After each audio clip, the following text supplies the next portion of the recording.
سلامونه ملګرو بیګا د پی اس ال په میچ کې ملتان سلطان کویټا ګلیډیټر ته یو غټ شکست ورکړی دی. د شکست ورکولو سره ملتان سلطان په پوینټ ټیبل باندې نمبر 1 پوزیشن باندې شو. راتلونکي چې کم سیمی فائنل وي هغه د پېښور زلمي وي او د ملتان سلطان وي. دغه سیمی فائنل چې کم یو ټیم هم وګټي یا به فائنل له کوالیفای کیږي او چې کم بایلی نو هغوی دپاره دویم چانس هم شته. مطلب اوس په پوینټ ټیبل کې په 1 نمبر باندې ملتان سلطان دی، په 2 باندې پېښور زلمي دی، په 3 نمبر اسلام آباد یونایټډ اور په 4 نمبر باندې د کویټا ګلیډیټر ټیم دی. د اسلام آباد اور د کویټا به کوارټر فائنل وي اور د پېښور زلمي اور د ملتان سلطان به سیمی فائنل وي. جی بیګا چې کوم میچ شوی د هغې په سکور کارډ باندې خبره کوو، تاسو له سایډ له په سکرین باندې ښکاري. جی ملتان سلطان کړي دي 185 رنزونه، صدور کلاډیان آوټ شل اورونه مکمل وهلي دي. یاسر خان پکې 11 بال 12 رنزونه کړي دي. رضوان پکې ښکلی اننګز کړی په 47 بالو باندې 69 رنزونه چې څلور چکې د په اننګز کې شامل دي او صرف یوه چوکه د رضوان په دې اننګز کې شامل ده. عثمان خان 23 بال 21 رنزونه کړي دي. جانسن چارلس چې کوم دی د په 29 بالونو باندې 53 سکور کړی دی. ښه سټرایک ریټ سره بیټینګ کړی دی. افتخار احمد هم په 8 بالو باندې 20 رنزونه کړي دي. افتخار پکې هم ښه بیټینګ کړی. کریس جورډن 2 بال 3 رنزونه کړي دي. د کویټا له طرفې امیر 4 اور 40 2 وکټې ایستلي دي.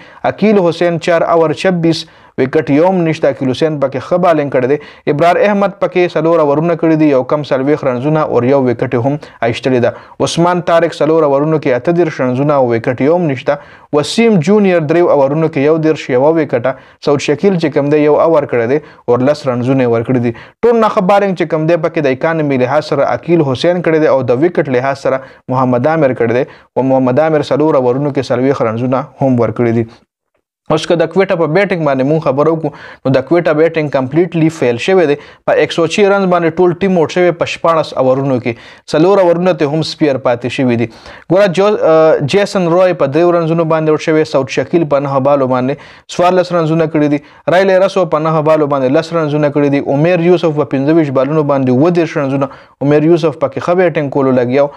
ایوانس په 2 بالونو باندې 1 رنز، خواجه نفع په 14 رنزونه کړي دي. عقیل حسین په 6 بالو 6 رنزونه. وسیم جونیئر په 14 بالو 11 رنزونه.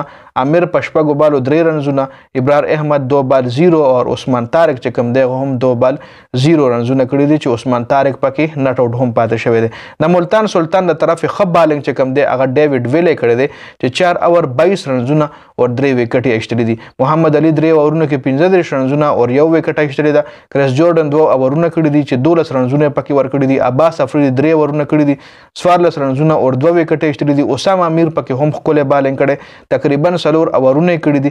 22 رنزونه یې ورکړي دي او 3 وکټې پکې هم اسامه امیر ایستلي دي. نو دا بیګاني میچ مکمل سکور کارډ چې دا میچ ملتان سلطان په یو کم 80 رنزونو باندې وګټلو. جی دا شکست د ملتان سلطان چې کوم دی کویټا ګلیډیټر ته ورکړی دی چې په T20 کې په دومره هاي سکور باندې مطلب په 80 رنزونو باندې شکست، نو دا یو ډېر غټ شکست دی. جی په دې ویډیو کې د اپډیټسو د ویډیو کتلو زیاته مننه. جی والسلام.